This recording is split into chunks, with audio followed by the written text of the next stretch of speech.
From the 25th of July to the 8th of August 2026, Amsterdam is the host of World Pride. That means big crowds, music, parties, speeches, and of course, the Canal Parade. Boats moving slowly through the city, people lining the bridges, and flags everywhere. It will be joyful, it will be loud, and for a lot of people, it will really mean something. It's an opportunity to sort of remember where we come from and the fun that we can have, the joy of the community. But Pride in the Netherlands is not only that one big moment in Amsterdam. It is not just a parade or a summer weekend filled with partying. So today, we are going to look a little wider, away from the busiest bridges, away from the biggest stages. Because long before the banners go up and long after they come down again, queer life is still there.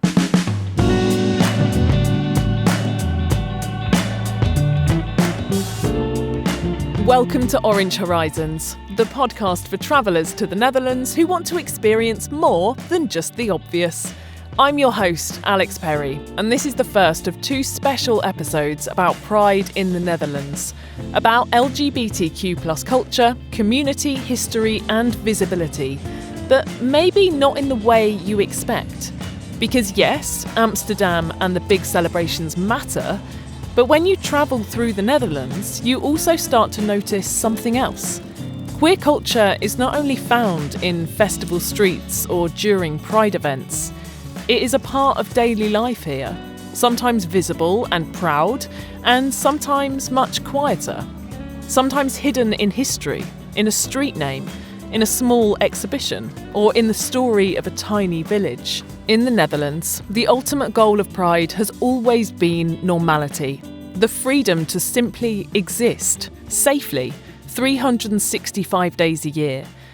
And in the Netherlands, many people are trying to do just that, as Prime Minister Rob Jetten puts it, in a World Pride video. This may sound obvious, but in many places it's still not a given. And that's why Pride Month is so important, and why we'll be hosting World Pride in Amsterdam this summer. To show the world that love comes in many different forms, and that all of them should be celebrated. Every day of every month. So as far as I'm concerned, every month is Pride Month. Around 18% of the population aged 15 and over is part of the LGBTQ+ community.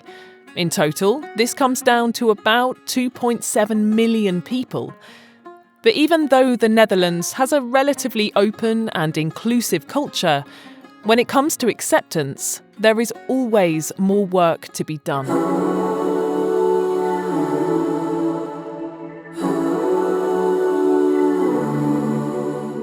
Pride in the Netherlands may feel open and joyful today, but that openness was built by people who refused to disappear. None of this happened by accident, and none of it can be taken for granted. Right after the dark years of the Second World War in 1946, a group of brave individuals in Amsterdam founded the COC Netherlands. Today, it is the oldest continuously operating LGBTQ+ organisation in the world.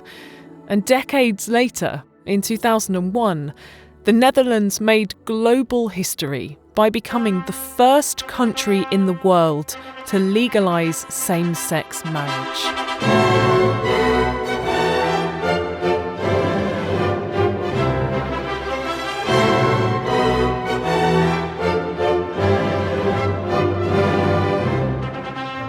It's nicer to say to other people, well, he's my husband, he's my man. And it's natural to say so. This quote is from Dolf Paschke, speaking to Reuters. Together with Gert Castile, he was part of one of the first same-sex couples to be legally married in Amsterdam in 2001. Otherwise, I have to say he's my partner or he's my friend, and it has also helped me to accept myself. If you walk through the heart of Amsterdam, next to the historic Versterkerk, you will find the Homo Monument.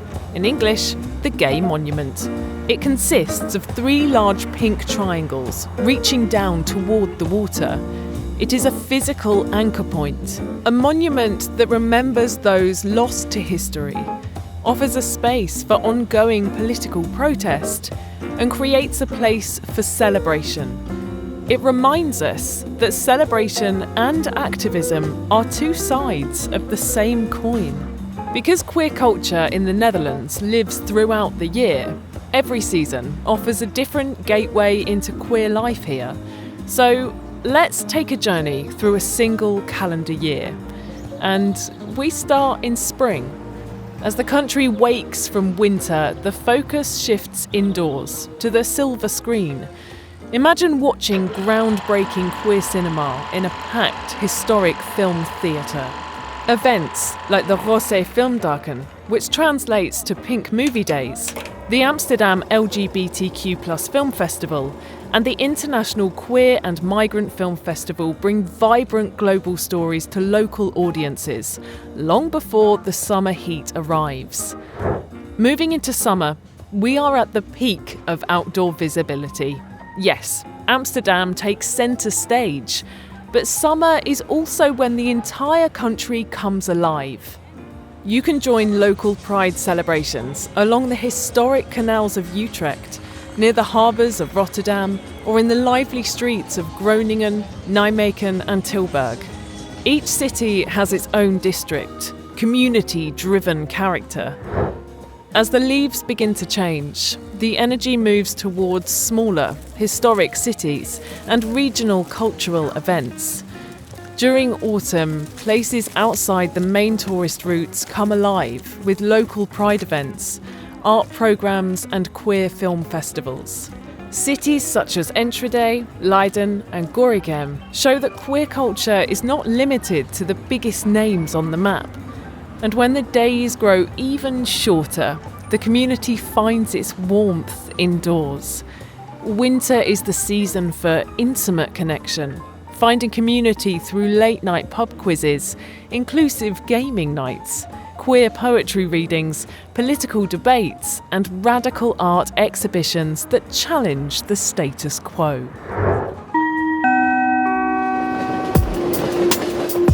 To truly understand queer life in the Netherlands, you have to look beyond the capital. By hopping on a train for just an hour or 2, you unlock completely different thriving regional scenes. Take Utrecht, just 30 minutes out of Amsterdam. United by you. United by you! United by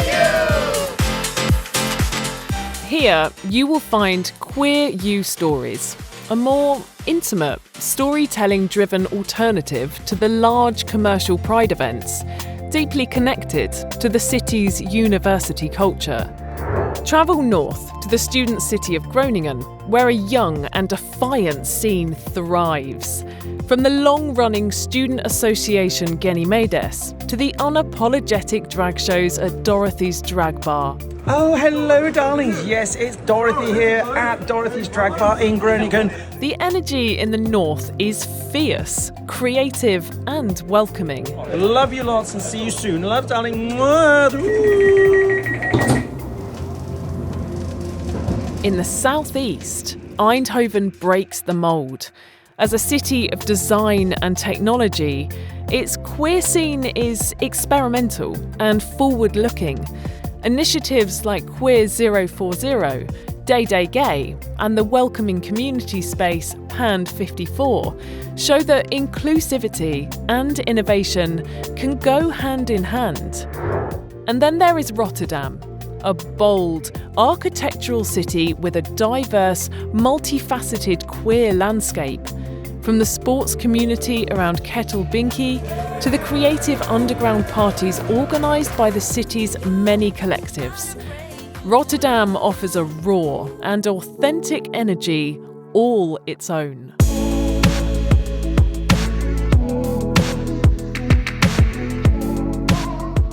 Wherever you travel in the Netherlands, there is almost always a doorway into the queer community.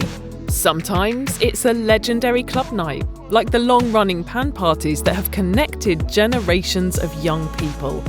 Sometimes it's a dedicated sports team. And sometimes it's the fierce, expressive energy of the ballroom community, led by houses such as the House of Vineyard. If you are planning a journey to the Netherlands, especially around the energy of World Pride 2026, here is how you can make your experience deeper and more meaningful. Here are 2 short but important tips for experiencing Pride all year round. First, explore a Pride city beyond Amsterdam. As we explained earlier, there are ways to experience Pride culture all across the Netherlands and to simply be yourself. Use the country's smooth and accessible train network to combine a classic Amsterdam visit with the local energy of other cities. And second, find a local community space. Look up regional COC calendars, visit independent queer bookshops, or drop into community cafes. These are the places where you can connect directly with the people who live and breathe this culture every day. World Pride 2026 will be an unforgettable milestone.